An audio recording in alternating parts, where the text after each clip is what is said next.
केसीआर की सरकार ओवैसी के दबाव में चल रही है, उसके लिए तुष्टीकरण कर रही है, अपीसमेंट कर रही है। केसीआर ने मुसलमानों को 4% रिजर्वेशन दिया है। अगर भारतीय जनता पार्टी की सरकार बनेगी, ये असंवैधानिक नॉन कॉन्स्टिट्यूशनल रिजर्वेशन को हम हटाकर ओबीसी और एसटी का रिजर्वेशन बढ़ाने का काम करेंगे। और अमित शाह के बोल रहे मैं 4% निकाल देता हूं।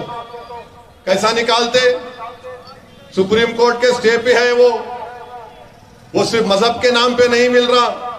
पीएस कृष्णन की रिपोर्ट है, उसमें जो मुसलमानों की बिरादरियां है, कास्ट है, उनको रिजर्वेशन है।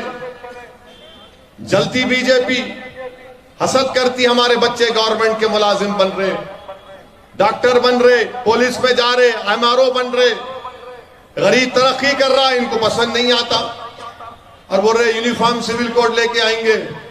मैं चाहूंगा अमित शाह आदिलाबाद में जाकर आदिलाबाद के आदिवासी गोंड के सामने कहे कि हम यहां पर यूसीसी लाएंगे। एक भी आदिवासी का वोट नहीं मिलेगा अमित शाह तुमको, बोलो जाके वहां पे।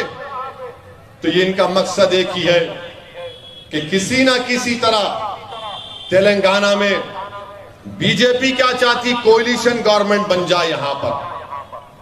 अगर कोalition गवर्नमेंट बनेगी तो बीजेपी क्या करेंगी? जिस तरह उन्होंने कर्नाटका, महाराष्ट्र सब जगह ऑपरेशन कमल किए, खरीदो फरोख्त किए, गवर्नमेंट को गिराए, उन्होंने आके बैठ गए। ये हरगिज होने मत दो आप। बीजेपी के अजाइम में उनको नाकामी दिलाओ। खेल हमेशा 3 का रहना, 2 का नहीं रहना। खेल हमेशा 3 का रहना, 2 का नहीं रहना। राहुल भी लड़ना, मोदी भी लड़ना, मामू भी लड़ना, और जहां कहीं जरूरत पड़ी शेरवानी हाजिर है उन दोनों को हराने के लिए।